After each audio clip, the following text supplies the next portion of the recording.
What is going on, ladies and gentlemen? It is Ball Up Top, a women's basketball podcast brought to you by No Cap Space WBB. We got Tyler, we got Greer, we got Andrew. Happy to be with you. Happy you are here with us. A whole heck of a lot to talk about. We're in the mix of the home stretch of the WNBA regular season and so much to discuss, especially this week. I know it might be strange. You're hearing this on a Wednesday morning. Might be possible more in the future that you hear it on Wednesdays. We shall see. But it is a very cool time to be listening to the pod because we had some games played on Monday that allowed us plenty of narratives and plenty of things to discuss. So before we roll in, let's give a big shout to our partners at Homefield. As always, use code NOCAP15 to get 15% off your first order. If you go to Homefield, you will be able to find the No Cap Space WBB collection, a curation of all of Homefield's women's basketball merch made by yours truly, all for you, the ball knower and women's hoops fan. If you're a big college football fan too, they also have a bunch of products coming out in honor of a new football season. But guys, that's not what we're here to talk about. We're here to talk about the WNBA, talk about a little bit of women's basketball. And unfortunately, we have to start with a discussion about injuries because we are at a point now where the WNBA has a major problem on their hands when it comes to the amount of players that have been hurt this year. Breanna Stewart went out of the lineup for New York over the weekend. And just as we started recording this on Tuesday afternoon, Kennedy Burke was announced that she is out for the Liberty for 2 to 4 weeks.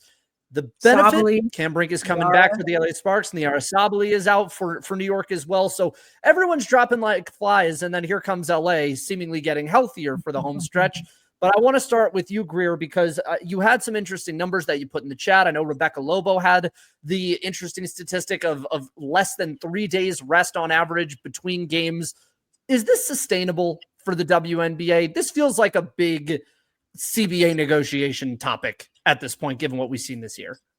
Yeah, I think with all the information we have about the way in which, or like how differently women's bodies function versus men in the athlete, right? In the athlete universe, like there needs to, like research when it comes to female athletes is like well underfunded, basically. Like we all know that. So this issue is just giving me that like all over again, kind of like with the ACLs or whatever, right? Like you saw like since 2020 or 2021, like let's say the season after the bubble, how days in between games has just steadily decreased, right?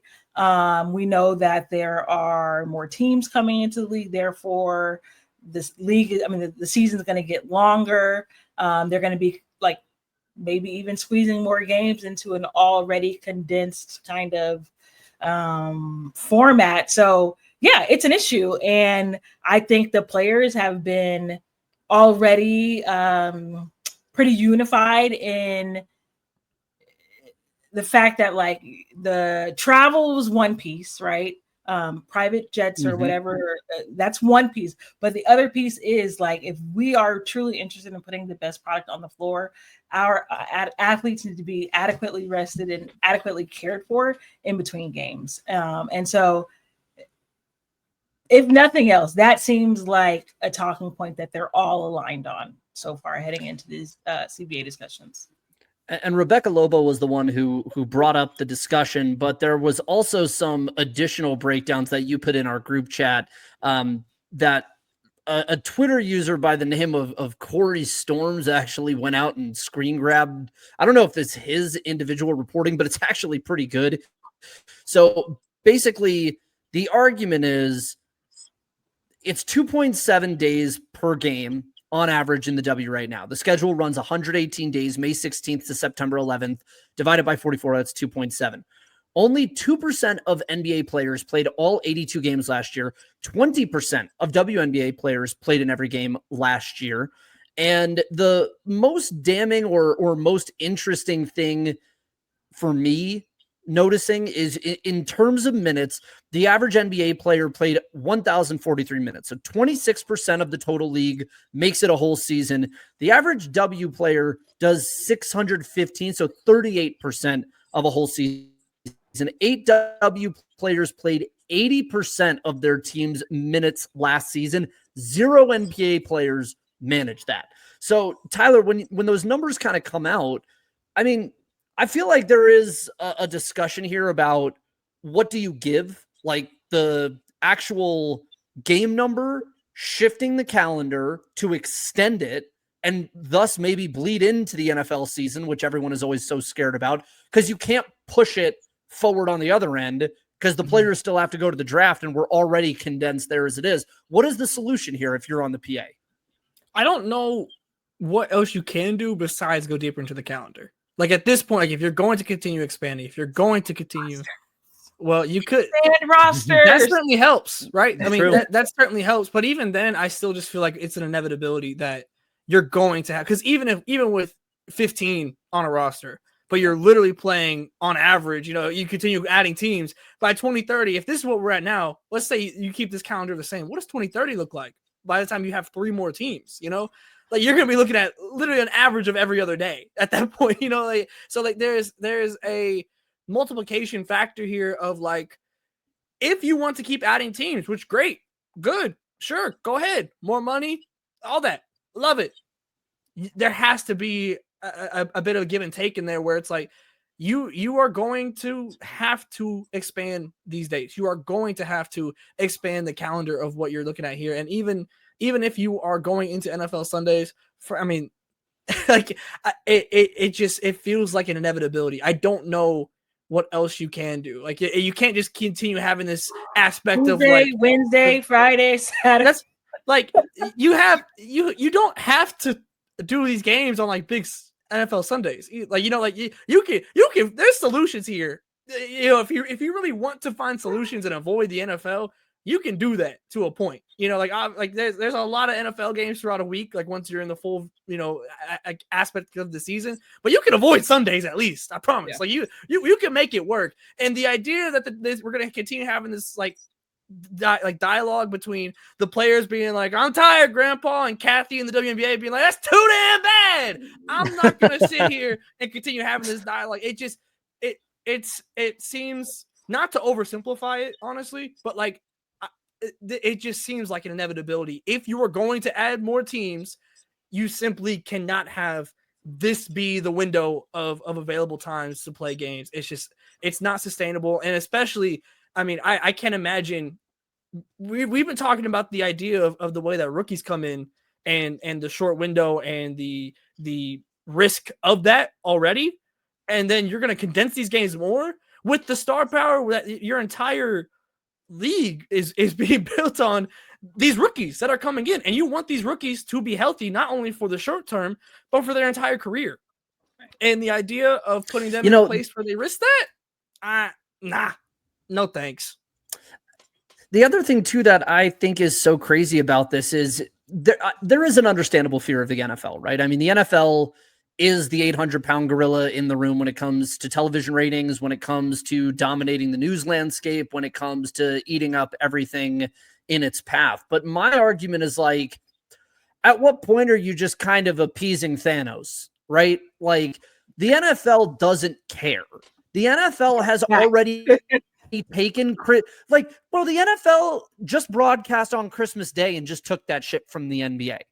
Like, they are encroaching on Saturdays during the college football season in an agreement that used to be this like gentleman's pact between college and the NFL that said high school football is on Fridays, college football is on Saturdays, NFL's on Sundays. They're pushing that now. And if you look at what ESPN is doing and what the big networks are doing, all of the programming revolves around the NFL because it is the cash cow that you can always reliably get a floor of viewership.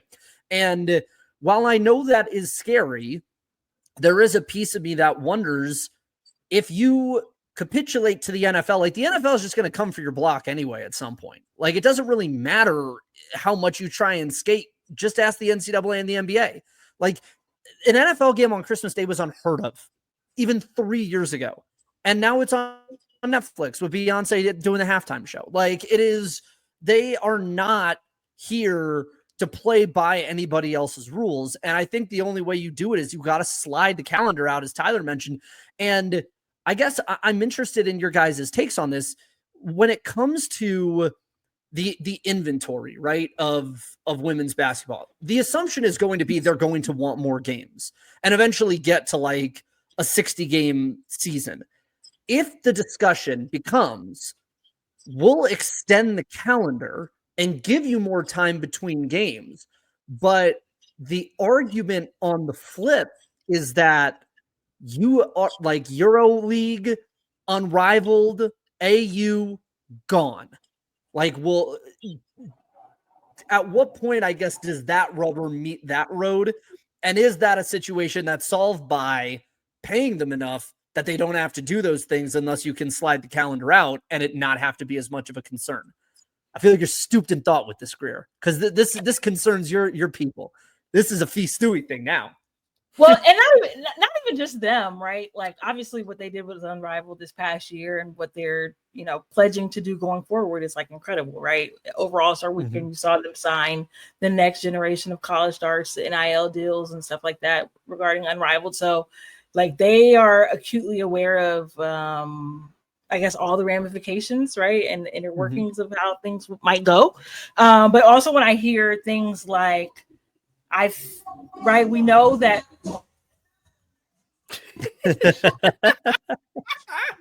we know that right now players get about 9% league revenue, right? And like, it's not even on par, right?